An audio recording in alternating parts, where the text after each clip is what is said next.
मित्रांनो, तुमचं पुन्हा एकदा सुमिरित मराठी ह्या यूट्यूब चॅनेलवर स्वागत आहे.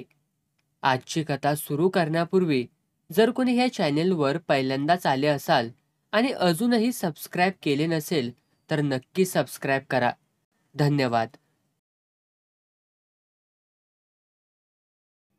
पोखरणची अणुचाचणी यशस्वी झाली तशी आमची अख्खी चाळ स्वदेशी आणि देशाभिमान याने पेटून उठली होती. तेथील स्फोटामुळे उठणारी धूळ, धुळवड आणि माती खाली बसत असतानाच चिंतू उर्फ चिंतामण नामक कार्ट्याने चाळीला धक्कादायक वर्तमान दिलं. 100% सोनलने अणुबॉम्ब टाकला. चाळ तर हादरलीच, पण आता हे कसं घडून आलं म्हणून चाळीतले अनेक विचारवंत आणि अविचारी विषयवंत धास्तावले आणि खस्तावले सुद्धा. धास्ती वाटण्याचं कारण आपापली कन्यारत्न सांभाळणं सोपं नसतं हे प्रत्येक विचारवंत जाणून होता. त्यात सोनलचा हा अणुस्फोट.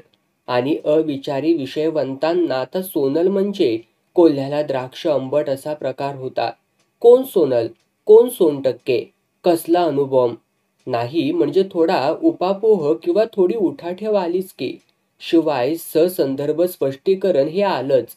बदामपूर हे मुंबईच्या एका सबब भागाचं नाव.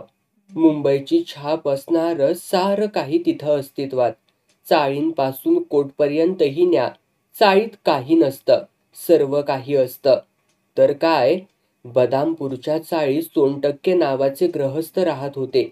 तिथेच राहता राहता त्यांचं लग्न होऊन संसार विस्तार सोनल नामक कन्यारत्न होऊन थांबला. तो तसा थांबला नसता, पण विस्तार योग्य नसलेला एक असाध्य रोग पत्नीला झाला. त्यामुळे बाकी सगळं अशक्य झालं आणि विस्तार योग नष्ट झाला. उरला तो एकच योग आहे ते सांभाळणं, आणि ते काम 100% इमाने इतबारे करीत होते. पण एक दिवस माशी शिंकली. तो योग सोनलच्या दृष्टीने सुयोग होता, तर 100%चा कुयोग होता. त्या दिवशी सोनलला बाथरूमच्या आरशात स्वतःचंच प्रतिबिंब दिसलं. ती चपापलीच. तिला तिच्यात वेगळेच काहीतरी बदल होत असल्याचं आढळून आलं. ते असं काहीतरी होतं की माणूसच काय दुसऱ्या कुणीही त्या अवस्थेत चेकावून जावं. होय, बरोबर ओळखलंत. सोनल वयात आली होती. घरात आईचा वचक नाही. आई अंथरुणाला खिळलेली, तर वय आणि स्वस्थ बसू न देणारी गोड गुलाबी हुरहुर. तशातच चाळीतली वयात आलेली पोरंटोरं. अशातच बापाचं अपडाऊन दुर्लक्ष. व्हायचं तेच झालं. सोनलचा पाय घसरला. रूढार्थाने आपण तसं म्हणतो, पण खऱ्या अर्थाने नुसता पायच असं नाही. एक एक करून प्रत्येक अवयवच घसरला. म्हणजे कंबर, मान, पाठ, पोट वगैरे वगैरे. बंड्या बडबडेचं नुसतं निमित्त झालं. चाळीत नळावरती पाणी भरायला गेली तेव्हा बंड्या दात घासत तिथे बसला होता. बंड्याचं हल्ली आपल्यावरती बारीक लक्ष असतं हे तिलाही कळून चुकलं होतं. तशातच नळाजवळची फरशी निसरडी झाली होती. बंड्याने तिच्याकडे बघायला, तिनेही त्याच्याकडे बघायला आणि पाय घसरायला एकच वेळ आली. सोनलचा पाय घसरला. ती पडली नेमकी बंड्याच्याच अंगावरती. बंड्या खाली आणि सोनल त्याच्या अंगावरती. कळत नकळत व्हायचं तेच झालं. स्वतःला सांभाळण्याच्या नैतिक जबाबदारीची जाणीव ठेवून ती धडपडतच असताना इतर चाळकरी धावून आले. बंडोबा उठा आता, उठगटवळे, मेल्यांना लाजा नाहीत का वाटत? बाई उठ आता. वाह यार, क्या सीन था. शाब्बास यारो, आगे बढ़ो. एक ना दोन, अनेकांची अनेक वाक्य झडली. सोनलचे गुलाबी ओठ अधिकच डाळंबी झाले. चेहरा गोरा मोरा झाला. तिने उठत कस्सबस्स स्वतःला सांभाळलं. नव्याने पाणी भरलं आणि भरता भरता खंड्या काय म्हणाला तेही ऐकलं. यार भूल ना जाना, अब हमें भी एक चान्स देना. गोरी मोरी होताना सोनलच्या अंगावरून पुन्हा एक गोड गुलाबी शिरशिरी उठली. ती चाळीच्या पायऱ्या चढताना तिच्या डोळ्यांना राहवलंच नाही. खंड्याकडे नजर जाताच त्याने गपकन डोळाच मारला. या पेरणीचा त्याला तात्काळ फायदा झाला. सोनलच्या डोळ्यांत काहीतरी तरळलं आणि त्याला हवं होतं ते त्याला त्यात दिसलं. कोथिंबीर 2 दिवसात उगवते तसाच काहीसा प्रकार होऊन 2च दिवसात खंड्यालाही चान्स मिळाला. संध्याकाळची वेळ साधून खंड्याने तिला खिंडीत गाठलीच. ते बघ तुझ्या तिथं काय आहे. कुठं काय? झुरळ. झुरळ? कुठं? अरे च्या, कुठं गेलं? कुठं गेलं बरं? असं म्हणून खंड्याने हितं होतं बघ, आता हितेच होतं. हे बघ हिते आलं. असं करत करत झुरळाचा पाठलाग करून पार हाकलून लावलं होतं. झुरळ हाकललं तेव्हा सोनल पूर्णपणे त्याच्या कवेत होती. चल, चावट कुठला. असंच काहीसं म्हणत सोनल सटकली. तर सोनल जी घसरली ती ही अशी. वानगी दाखल दिलेली ही 2 उदाहरणं. त्यानंतर मोकादे किंवा मुकादे करता करता सोनलने चाळीतल्या विषयवंतांच्या नाकी नव आणले. आता हेतपर्यंतच कळलं असं कुणीही म्हणेल. पण या पोरीचा अणु किंवा परमाणु स्फोटाशी काय संबंध? असं कुणीही विचारेलच की. पोखरण स्फोट करायला तयारी काही 1-2 दिवसात किंवा 1-2 महिन्यात वा 1-2 वर्षात झाली नाही. खूप वर्षांची तयारी होती ती. सोनलला मात्र 2 वर्षच पुरली. 2 वर्षांची तयारी इतकी जबर होती की पिताश्री सोनटक्क्यांनी भयंकर मनावर घेतलं आणि तिला पुण्याला रवाना करायचं ठरवलं. गेल्या 2 वर्षातली सोनलची प्रगती भयंकर होती. प्रत्येक प्रकरण सुरू होण्यापूर्वी आणि सुरू असताना चिंतातूर चिंतामणी सोनटक्क्यांच्या कानाशी लागून आगाऊ सूचना द्यायचे. धोक्याच्या अनेक घंटा वाजवूनही सोनटक्क्यांना असमंजस अवस्थेत टाकलेलं होतं. सोनटक्के अगदी अकेले म्हणजे एकटे आणि एकाकी होते. पण शेवटची धोक्याची घंटा वाजवून चाळकऱ्यांनी अल्टिमेटमच देऊन टाकला. पोरीला उजवून टाका नाहीतर हेतून हाकला. येथपर्यंत चिंतातूर मंडळी पोहोचली होती. सोनटक्क्यांना आता सर्व शक्तीसह म्हणजे शारीरिक, आर्थिक आणि मानसिक दृष्ट्या पूर्ण हालचाल करणं आवश्यकच होतं. सोनटक्क्यांनी एकदा सोनलला विश्वासात घेऊन विचारलं, बंड्या चालेल का? तिने नकारार्थी मान हलवली. खंड्या चालेल का? तिने नकारार्थी मान हलवली. नंतर गण्या, विठ्या, हनम्या, मध्या, चिंध्या वगैरे झाडून सगळे झाले. पण सोनलचा म्हणजे आपलं ते लोक म्हणतात ना, सौ चूहे खाके बिल्ली हाच को चली असा प्रकार होता. पण नेमका 101वा चुहा तिने मनाने आणि तनाने धरून ठेवला होता. सोनटक्क्यांचा रोल या बाबतीत चक्क हिंदी सिनेमा स्टाईल होता.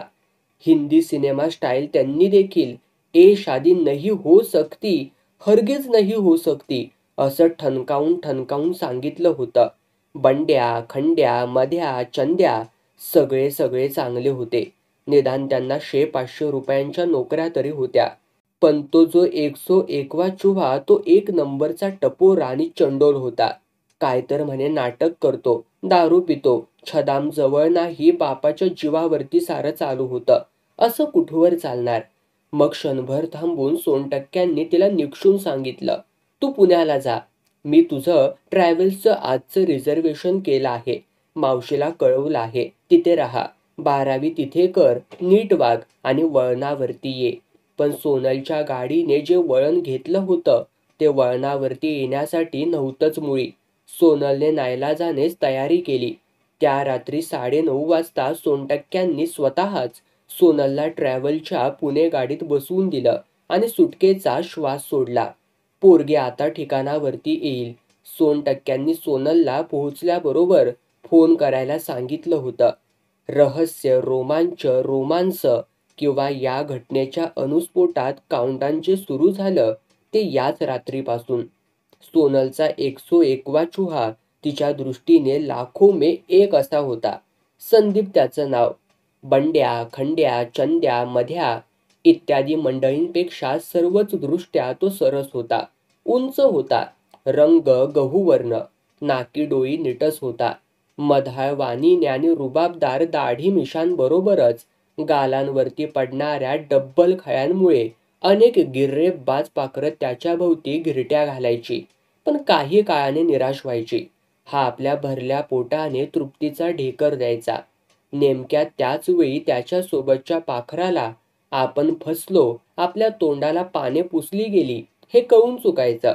1-2घींनी तर पोलीस स्टेशनपर्यंत धाव घेतली होती. पण त्या आणि त्यांच्या केसेस स्टँड होणार नसल्याने त्याची कल्पना आल्यावरती त्या खालीच बसल्या होत्या. अशा या संदीपला आता सोनलचं आकर्षण निर्माण झालं होतं. आणि सोनल तर चक्क वेडावलीच होती म्हणा. नाहीतर काय, तिने या अणुस्फोटापर्यंत मजल मारली असती काय? निश्चितच नाही. अणुस्फोटाचा परिणाम जपानसह अख्खं जग जाणतंय. निव्वळ राख आणि बाकी बेचिराग. पण सोनलची प्रिपरेशनच मुळी शांततामय सहजीवनासाठी आणि स्वतःचं अस्तित्व टिकवण्यासाठी होती. त्यामुळे बदामपूरच्या सीमारेषा ओलांडून एका वेगळ्या रामायणात तिला पडायचं नव्हतं. म्हणूनच महाभारत परवडलं असं ठरवून तिने पुण्याला जाणारी गाडी बदामपूरच्या पुना नाकाजवळ येताच सोनलने टाहो फोडला.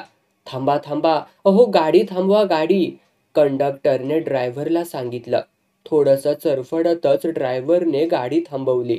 काय गडबड आहे? अहो माझं सामान राहिलंय घरी. बरं मग? अहो मला ते आणायलाच हवं. बरं मग, मी जाते आणि घेऊन येते. हा? नाही बा.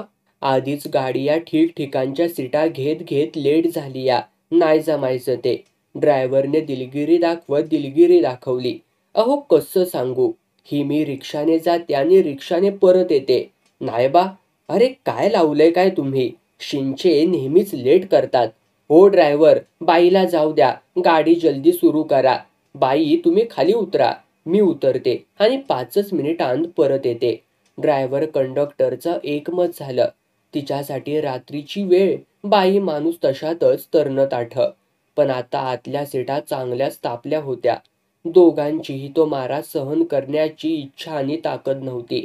शिवाय वेळही नव्हता. बाई उतरा पण तिकीट कॅन्सल होणार नाही हा. म्हणजे? म्हणजे वाघाचे पंजे. तुम्ही गप बसा हो. त्रागा करून कंडक्टर ओरडला. बाई पैसे परत मिळायचे नाहीत. गेले मेले उडत. सोनलने चरफडत उतरल्यासारखं केलं. सुरकन एक रिक्षा आली. बाई कुठं जायचंय? गावात चल, चौकातल्या राम मंदिराजवळ. सोनल बसताच रिक्षा सुसाट पळत सुटली. थंड गार वारा. रात्रीची शांत शांत वेळ. संदीपच्या गोड गुलाबी हुळहुळणाऱ्या स्पर्शाच्या नुसत्या कल्पनेने सोनलचं सर्वांग रोमांचित झालं. त्या कल्पनेने गोड गुलाबी काटे सर्वांगावरती उठले आणि तिला निर्माण झालेल्या प्रेमज्वराने 107 डिग्री क्रॉस केली. रिक्षा चौकातल्या राम मंदिराजवळ थांबली. रिक्षावाल्याने चक्क 100 रुपयाचं बिल केलं. 100ची नोट त्याच्या हातावरती ठेवतच सोनलने राम मंदिराच्या रामाच्या साक्षीने रिक्षावाल्याच्या पुराव्याने संदीप गणपुलेच्या घरात प्रवेश केला. तिला बघता संदीप 3 ताड उडालाच. सोने, सोन्या डार्लिंग तू? होय रे माझ्या लाडक्या. मीच बरं. पण तू अशी अचानक कशी गा आलीस? न सांगता न सवरता आणि हे सामान घेऊन? तुझे आई बाबा दिसत नाहीत कुठे? सिनेमाला गेलेत. ओ, व्हॉट सिच्युएशन. माझ्या सोने, माझ्या बबड्या, माझ्या डार्लिंग, माय स्वीट बर्ड. संदीपने एका झटक्यात तिला घट्ट आवळलं. सोनल तर तयारच होती. ज्वरात जळून जळून जळायचं तरी किती. मेरे प्यारे संदीप, ओ माय सँडी, असं म्हणत तीही तिच्या सँडीला गोचिडीसारखी चिकटली. ती कायमची चिकटली. मग बाकी सगळं सुरळीत 4 चौघांसारखंच पार पडलं. रात्री सँडी उर्फ संदीपचे आई वडील सिनेमाहून परत आले. आत शिरता सँडीची मम्मी चाहूल घेऊ लागली. तिला काहीतरी संशय आला होता. बाळ, बाळ सँडी. सँडीला मम्मी बाळ म्हणायची. काय मम्मी? कोण आलंय? मम्मी वचन द्या आधी. अरे पण कोण आलंय ते तरी सांग. काय नवा उपद्व्याप का नवी भानगड आहे? मम्मीच्या विचारण्यात बाळाला स्वतःचं कौतुक असलेलं स्पष्ट दिसायचं आणि कळायचं. मम्मीला आपला बाळ उर्फ संदीप अगदी आपल्या वळणावरती गेल्याचा सार्थ अभिमान वाटायचा. आपल्याप्रमाणेच आपला पोरगा नवनव्या भानगडीत बिझी असतो हे पाहून ती फॉरेवर त्याच्यावरती जाम खुश असायची. त्यामुळे बाळने तिच्या कानात सांगितलं तशी ती फक्त इतकंच उत्तरली. बाळ, काही काळजी करू नकोस तू. असं म्हणून ती बाळच्या रूममध्ये आली. सोनल झोपेतच काहीतरी बरळत होती. तिच्या डोक्यावरून हात फिरवत ती प्रेमळपणाने म्हणाली. झोप बब्बड, मी आहे बरं. मी बघते काय करायचंय ते. पुढे ती बाळला म्हणाली. बाळ, ही पूर्वी येऊन गेले का घरी आपल्या? अशीच आम्ही सिनेमाला गेलो होतो तेव्हाही. होय मम्मी. असं म्हणत सँडीने मम्मीच्या कानात हलकेच काय ते सांगितले. सँडीचा शोध संपला. बरं झालं. असंच काहीसं म्हणत ती परतली. सकाळ झाली. गोड गुलाबी आळोखे पिळोखे देत सोनलने ब्रश केला, चहा घेतला. कोपऱ्यावरती जाऊन येते म्हणत ती बाहेर पडली. एसटीडी बूथवरून केबिनमधून फोन केला. सोनटक्क्यांनी फोन घेतला. बाबा बोल. सुखरूप येऊन पोहोचले हो पुण्याला. पुण्याहूनच बोलते. छान छान. मावशीची तब्येत कशी आहे? उत्तम आहे. ती तुमची आठवण काढते नेहमी. बरं बरं, ठेव आता. नीट राहा आणि मावशीला त्रास देऊ नकोस. बाबा ठेवते हो फोन. मोठ्या आनंदाने सोनल परतली. आत्ता मनसोक्त राहून घ्यायचं. सोनलला आपल्या घरात लपवून ठेवायची ही भन्नाट कल्पना प्रत्यक्षात अंमलात आणायची. या विचारातला सँडी आता काय काय करावं बरं, असं म्हणत खिडकीतून पलीकडे दिसणाऱ्या क्षितिजाकडे पाहत होता. सोनल सँडीला मात्र 2 डोळे पाहत होते गुपचूप. देवाला जरी काही गोष्टी आवडत असल्या तरी काही शूद्र जंतूंना इहलोकीच्या शूद्र परंपरा चालवण्यातच धन्यता वाटते. किंवा देव परीक्षा पाहून मगच काय ते ठरवतो असंच म्हणा ना. म्हणूनच तर 2 डोळे पाहत होते. त्यांच्या नकळत गुपचूप आणि त्यांना दोघांनाच. 3-4 दिवसांनंतरची गोष्ट. फाजल अहमद सोनटक्क्यांच्याच ऑफिसात शिपाई म्हणून नोकरीला होता आणि नेमका तो गणपुले यांच्या शेजारच्या चाळीत राहत होता. असा हा फाजील अहमद म्हणूनही ओळखला जात साऱ्या ऑफिसामध्ये. तो एकदा केव्हा तरी सोनटक्क्यांच्या घरीही ऑफिसच्या फायली ठेवायला आला होता. त्यांच्या सोनलला त्याने तेव्हा ओझरतं पाहिलंही होतं आणि गणपुले कंपनीच्या सर्व उद्योगांची पूर्ण माहिती त्याला घडाघडा पाठ होती. गणपुलेने छुटमुट गोष्टी आणि सुटमुट धंदे केले होते. वेळ प्रसंगी एखाद दुसऱ्याचं पाकिटही लंपास केलं होतं, पण अधिक नाही. त्याची बायको मात्र वस्ताद निघाली. प्रथम शाळेत, मग म्युन्सिपाल्टीत, मग प्रायव्हेट ऑफिसात, मग 1-2 वेळा पोलीस स्टेशनात, अशा उतरत्या क्रमाने प्रकरणं करून चढत्या क्रमाने तिचा प्रगतीचा आलेख होता. Bob cut, sleeveless matching sari, डोळ्यांवरती गॉगल ठेवून समोरच्याचा ठेचा करून ती त्याला केव्हा फसवायची आणि त्याचे पैसे केव्हा लंपास करायची ते समोरच्याला कळायचंच पण नाही. कधी नोकरीचा आमिष, तर कधी फ्लॅट किंवा घरखरेदी किंवा विक्री. 2-3 वेळा 420च्या चॅप्टर केसमध्ये गुंतून नंतर शिताफीने पोलीस कस्टडीतून ती बाहेर आली होती, ते देखील सही सलामत. आणि अशा गणपुले कंपनीचा सँडी उर्फ संदीप. फाजल अहमदला काहीतरी जाणवलं. त्याने खात्री केली. मग मनोमन पक्का निर्णय घेऊन तो सोनटक्क्यांच्या समोर येऊन उभा राहिला. साहब, क्या लड़की की शादी हुई है और अपन को या ऑफिस को पता तक नहीं? फाजील बकवास करू नकोस. सोनटक्क्यांच्या जवळच्या टेबलावरचा इसम बोलला. नाही साहब, फाजील बिलकुल नाही. खुदा कसम, बेबी जमाई राजाबरोबर नांदते आहे. फाजीलच्या अशा या बोलण्याने सोनटक्के चिडलाच. हरामखोर. पाजी, काय बकवास. अरे, मी तिला माझ्या हाताने सामानासकट पुण्याच्या गाडीत बसवले आहे. जा, भाग जल्दी. पाणी लाव जल्दी. पाणी क्या, दारू पण आणेल, पण खोटं नका समजू साहेब तुम्ही. आज 4 दिन हुआ है. चाहे तो खरी खोटी कर लो. चलो मेरे साथ आप. त्या तिरमिरीतच सोनटक्के निघाले. कोपऱ्यावरून एसटीडीने विचारलं तर मावशीने कळवलं, ती आलीच नाही इकडं. आम्ही तसे वाट पाहतच होतो तिची. मग तडक फाजल अहमद आणि 2-3 सहकाऱ्यांसह ते गणपुलेच्या घराकडे वळले. गणपुले ऑफिसात. त्याच्या बायकोचा पत्ता नव्हता. सँडी बहुतेक सँडविचेस आणायला गेला होता. दार उघडलं ते चक्क सोनलने आणि बाप दिसताच पटकन पुन्हा बंद केलं तिने. देखा देखा ना बाबूजी, खुदा कसम आपुनने सच्चा ही कहा था. सोनटक्के तसेच परत फिरले. गेले ते पोलीस स्टेशनात. पोलिसांनी मुलाच्या त्याच्या आई वडिलांच्या नावाने तक्रार लिहून घेतली. 4 पोलिसांच्या मदतीने सोनलला सोडवून घेतली. रात्रीपर्यंत अख्खं गणपुले कुटुंब कोठडीत बंद झालं. रात्रभर गणपुले विचार करून थकले होते. सकाळपर्यंत त्यांचं मन तयार झालं होतं. मुलावरती माझा काही वचक नाही. त्याच्या या गोष्टीत मी सहभागी नाही. मी सकाळी जातो, तो रात्रीच परत येतो. असं काही बाही लिहून त्याने स्वतःची सुटका केली. ही बाहीही अशीच आहे. 2-3 वेळांचं तिचंही बॅड रेकॉर्ड आहे. तिलाही सोडून द्या साहेब. आता मात्र ती खरोखरच सुधारेल. विश्वास ठेवा माझ्यावरती. अशा प्रकारची गयावया करून गणपुलीने बायकोलाही जामिनावरती सोडवून घेतलं. सोनटक्केने घेतलेला कडक स्टँड आणि अशी ॲक्शन अख्ख्या चाळीचा विषय बनला.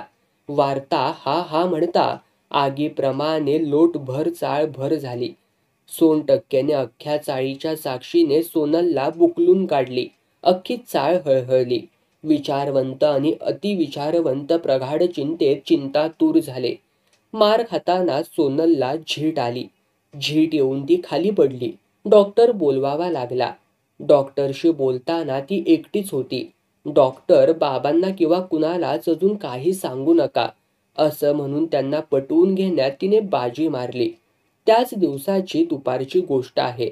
जबानी लिहून देण्यासाठी सोनलसह सोनटक्के पोलीस स्टेशनामध्ये गेले तर सोनलने गुप्तस्फोट करून अणुस्फोट सदृश्य परिस्थिती निर्माण तिथे केली. तिला नुकतीच 2 महिन्यांपूर्वी 18 वर्ष पूर्ण झाली होती. तिच्या संमतीनेच तिला दिवस गेले होते आणि तिला तशी म्हणजे ही अशी जबानी द्यायची होती. सोनटक्क्यांसह सगळेच अवाक झाले. तोंडात बोटं घालून बसले. तिने जबानी देता सोनटक्क्यांनी केस वापस घेतली. सँडी उर्फ संदीप त्याच्या ह्या अशा कर्तृत्वामुळे सुटून बाहेर आला. त्यापूर्वी चाळीला हे वर्तमान कळलं होतं. तिने केलेला मातृत्वाचा स्फोट अणुस्फोटापेक्षा काही कमी नव्हता. सँडी आणि इतरांसह पायऱ्या उतरताना सोनलने स्पष्टच ऐकलं. देखा सौ चूहे खाके. त्याला मध्येच रोखत दुसरा म्हणाला, नहीं नहीं 101वा चुहा. या हस्यांच्या फवाऱ्यातच काझी, चुहा आणि बिल्लीही सामील झाले यात काय संशय.